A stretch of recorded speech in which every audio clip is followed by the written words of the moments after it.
Welcome back, my fellow thrill seekers. Get comfortable, turn off the extra lights, and prepare to leave the familiar world behind for a little while, because tonight the darkness feels a little deeper, the silence a little more unsettling, and the world you thought you knew just a little less safe. So sit back, relax, and let's step into the shadows. Well, my friends, tonight you'll hear 3 truly disturbing ghost stories. You'll find out why real ghosts don't rattle chains, why they don't scream, why they don't need to, because the most terrifying ones simply never leave. So dim the lights, put on your headphones, and prepare to hear the kind of story that some people would do anything to forget.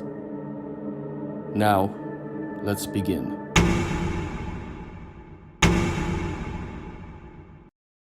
My grandmother's house had 31 steps from the front porch to the back fence.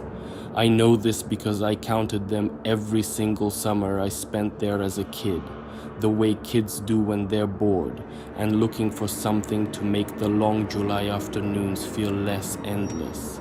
31 steps. I could tell you which floorboard creaked in the 3rd bedroom. I could tell you that the kitchen smelled like coffee and cedar and something floral that I never could identify. Probably some dish soap she'd been buying since 1974. I could tell you that the hallway light had a pull chain that was too short for an adult to reach comfortably, so you had to kind of jump and grab it, which my grandmother found hilarious every single time without exception. I loved that house. I want to be clear about that before I tell you what happened, because people always assume that a story like this means the house was always wrong somehow, always off, always the kind of place that made the hair on the back of your neck stand up. It wasn't. It was the safest place I knew growing up. My grandmother was the kind of woman who made you feel like nothing bad could reach you when you were sitting at her kitchen table. She had that quality. Some people do. She died in February of 2019. Heart attack. Quick, no suffering, which is the best you can hope for when someone you love is 81 years old. She'd lived in that house for 54 years. My mom inherited it, and because my mom lived in Phoenix and had no intention of moving to rural Vermont, the plan was to clean it out over the summer and put it on the market in the fall.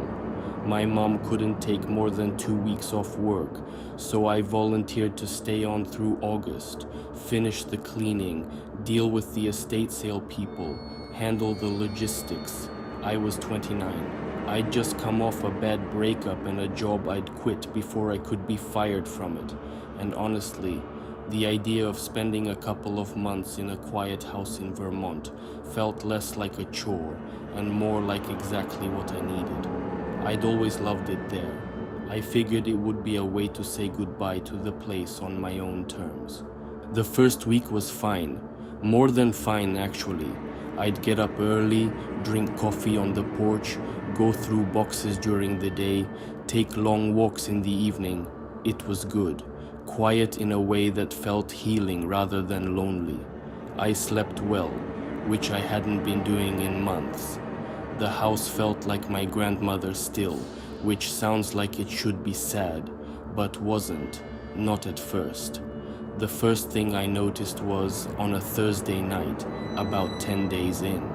I'd been going through boxes in the 2nd bedroom, the one my mom used to sleep in when she was a kid, and I'd lost track of time.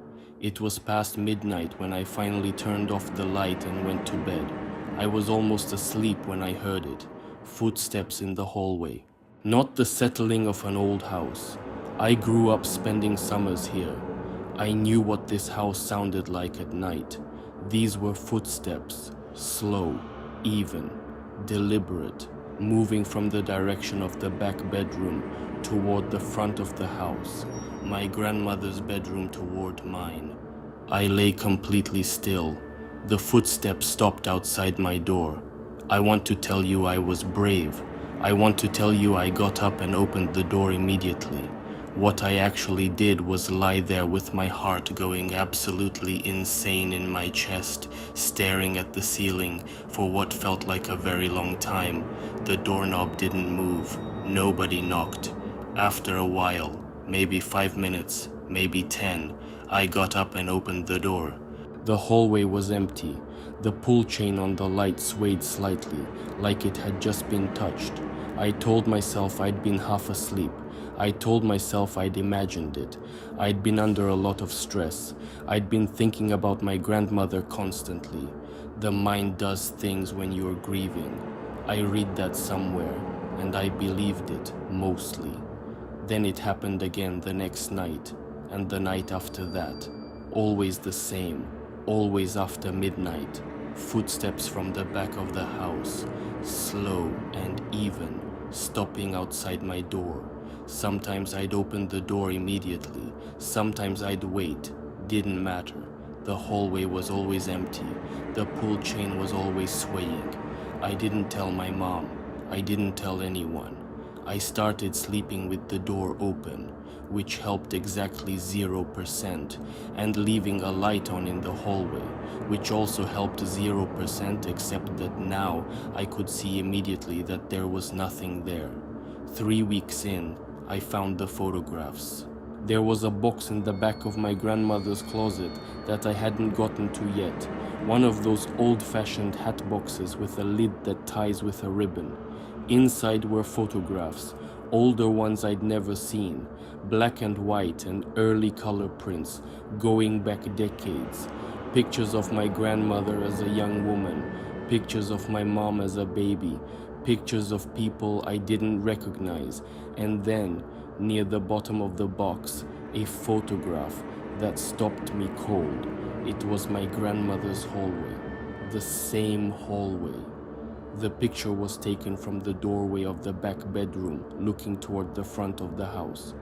Based on the look of it, the quality and color of it, I'd guess it was taken sometime in the 70s. The hallway was empty, except for the figure standing in front of what was now my bedroom door. It was a woman. She was facing away from the camera, so I couldn't see her face. She was wearing a dress, dark-colored, long. Her hair was up.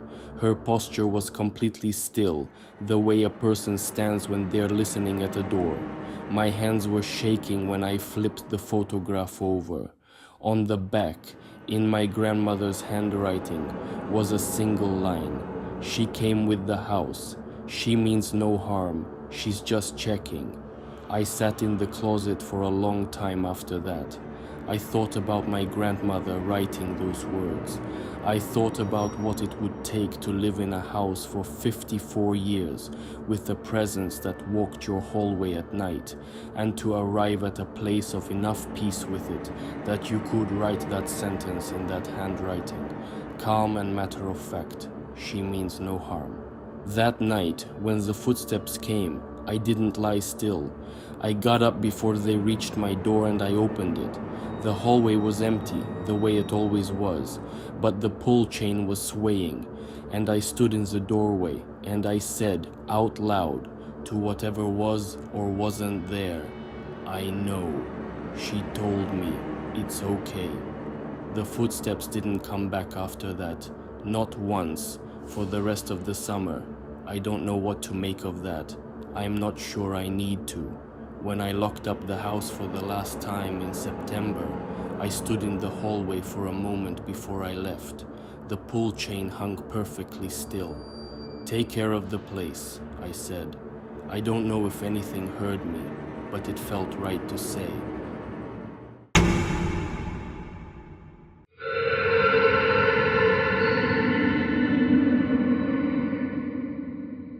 Here's something most people don't tell you about buying a fixer-upper.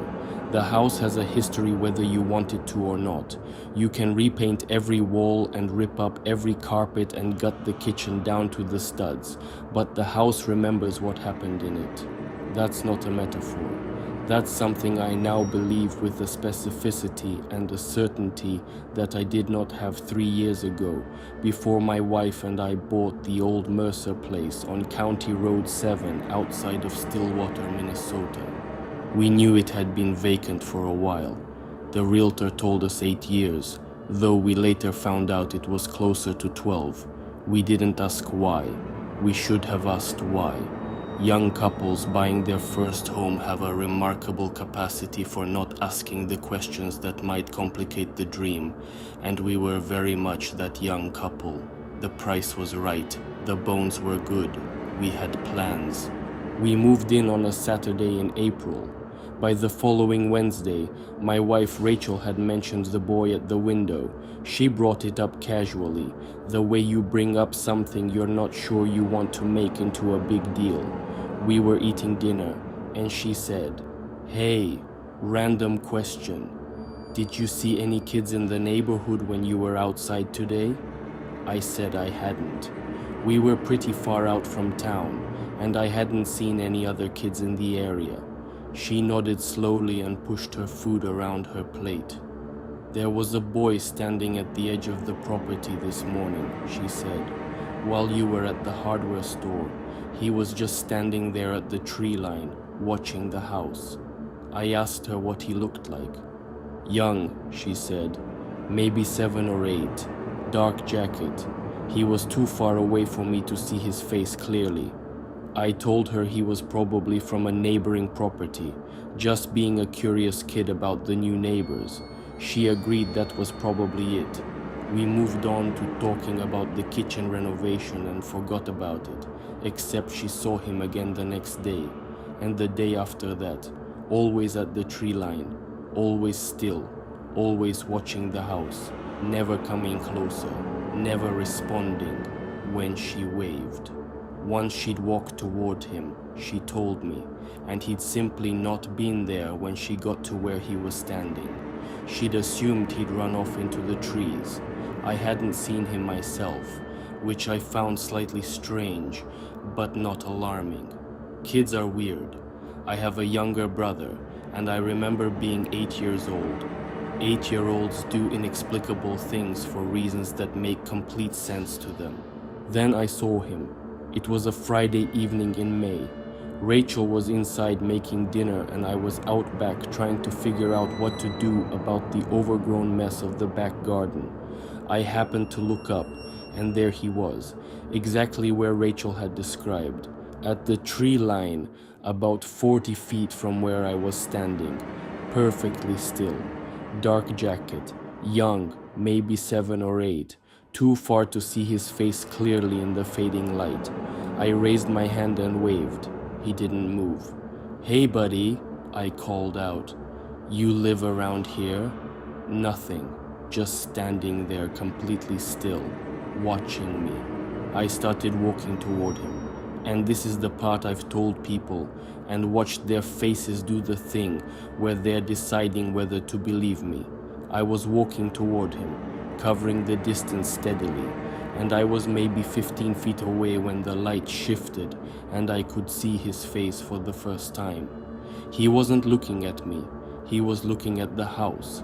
His face was turned toward the second floor, toward the window of what was now our bedroom, with an expression I can only describe as longing. The kind of look a person gets when they're looking at something they love and can't reach. He looked, and I am aware of how strange this sounds. He looked like he was trying to figure out how to get back to something. And then I was at the tree line, and he wasn't there. Not hiding, not running, just gone, the way a thought goes when something distracts you. No sound of footsteps in the underbrush. Nothing. I went inside and pulled up every piece of history I could find on the house. The Mercer family had lived there from 1962 to 2001. Thomas and Helen Mercer, 2 kids, a daughter, Carol, who still lived in Stillwater and was in her 60s, and a son, James, who had died in the house in November of 1971.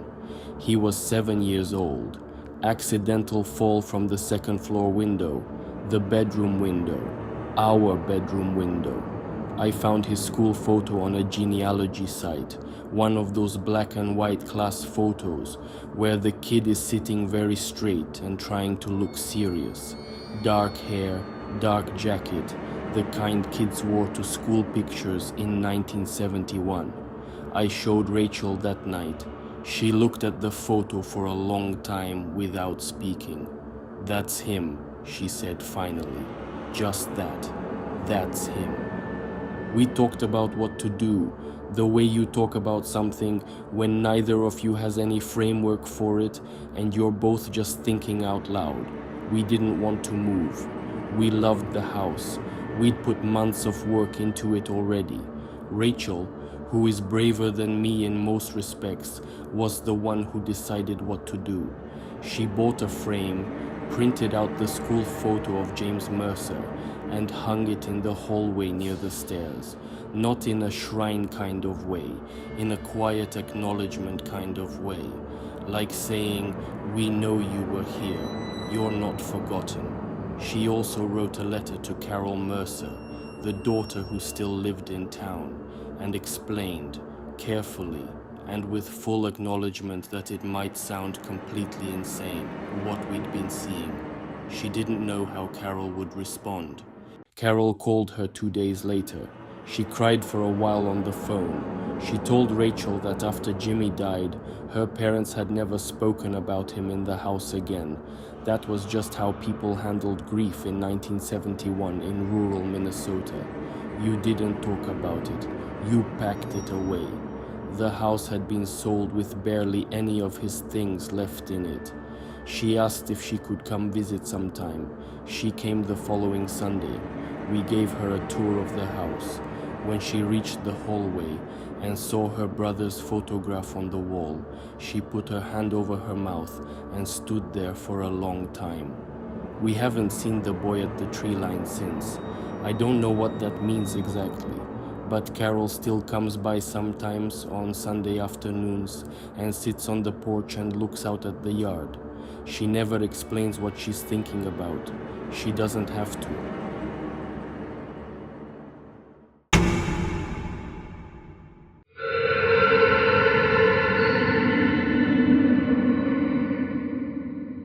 I worked the night shift at Pinecrest Motor Lodge for 8 months in 2021, and I want to be upfront about something. I am not a person who believes in ghosts. I wasn't then, and I'm mostly not now. I was a 24-year-old with a philosophy degree and a very pragmatic view of the world, the kind of person who rolls their eyes at ghost tours and haunted house attractions, not out of meanness, but because the materialist explanation for things has always felt sufficient to me. Things happen, people die. The brain does weird things under stress. That covers about 90% of what people call paranormal. Pinecrest covered the other 10%, or at least it introduced me to it. The lodge was a classic mid-century motor court, the kind that used to line every highway in America before the interstate system turned travel into a different thing entirely. Single story, L-shaped, 12 rooms opening directly onto the parking lot. A small office at the corner with a buzzing fluorescent light that I hated, and a coffee maker that I loved. It was 30 miles outside of Bozeman, Montana, on a stretch of highway that still got enough traffic to keep the place running, barely. The owner was a man named Dale, who was in his 70s and had inherited the place from his father and had complicated feelings about the whole enterprise. He was kind, very tired, and extremely upfront during my hiring interview about one specific thing. "Room 9, he said, folding his hands on the desk between us. "We don't rent room 9. I asked why not. He looked at me for a moment like he was deciding how much to say. "It's been out of rotation for a while, maintenance issues." He said this in the tone of a man who knows he's not telling the whole truth, but has decided the whole truth is not his responsibility to share. I took the job. Night shift, 11 to 7, mostly just being present in case someone needed to check in late or had an issue with their room. There was very little to do between about 2 and 5 in the morning, which was why the night shift paid as well as it did. You were being paid partly for your time and partly for your willingness to be alone in a mostly empty motor lodge in the dark for several hours. The first time something happened with room 9 was about 3 weeks in. It was around 3 a.m., a Tuesday. 2 guests in the whole place, both rooms at the far end of the building. I was at the desk reading when I heard the television. Distinctly, clearly, the sound of a television playing, coming from the direction of room 9. I told myself it was bleed through from one of the occupied rooms, acoustics doing something strange. But the occupied rooms were at the other end of the building, and the sound was definitely coming from the middle of the building. From room 9, I walked out to the parking lot. The curtain in the room 9 window was closed, the same as it always was. But through the gap at the edge, I could see the unmistakable blue-gray flicker of a television screen. The room was locked. I had a master key. I stood outside the door for a solid minute before I used it. The room was empty, dark. The television, an old box set mounted to a dresser, was off. Cold, not warm the way a TV is when it's been on. The bed was stripped down to the mattress. There was a layer of dust on every surface undisturbed, the kind of dust that accumulates over months, not days. Nobody had been in this room recently. I left and locked the door and went back to the office and did not sleep for the rest of the shift. I started paying attention after that. I started noticing things I'd probably been not noticing before because I hadn't been looking. The way the curtain in room 9 was sometimes open in the morning when I was sure I'd seen it closed the night before. The way the parking lot light that illuminated the space in front of room 9 flickered in a specific pattern, 3 short pulses, sometimes for no reason. The way the air near that end of the building had a quality to it on certain nights, a pressure change you felt in your ears, like altitude. 2 months in, I asked Dale directly. We were doing the weekly inventory together, which was the only time I reliably saw him. I just said, "What happened in room 9?" He didn't pretend not to know what I was talking about. That told me something. He was quiet for a moment, stacking coffee packets with more attention than they required. Then he said, "A man died there, 1987. Guest, passing through, nobody local. Carbon monoxide, faulty furnace. He died in his sleep." I asked if that was why the room was out of rotation. "It's been out of rotation since then," Dale said. "We tried renting it again, few years after. Every guest who stayed there complained about the television turning on in the middle of the night." He paused. "TV that wasn't plugged in." I thought about the flicker I'd seen through the curtain gap. "Did you ever have it looked at? The room, I mean, by someone who deals with that kind of thing?" Dale looked at me with an expression that was equal parts amusement and exhaustion. "My father had a priest come out in 1989, he said. "Didn't change anything. After that, we just closed the room." He went back to counting coffee packets. Conversation over. I looked up the 1987 death records for the county. It took a while, but I found it. A man named Gerald Pruitt, 52, of Spokane, Washington, traveling alone. Died in his sleep, carbon monoxide, exactly as Dale had said. According to the record, he had no family listed as emergency contact.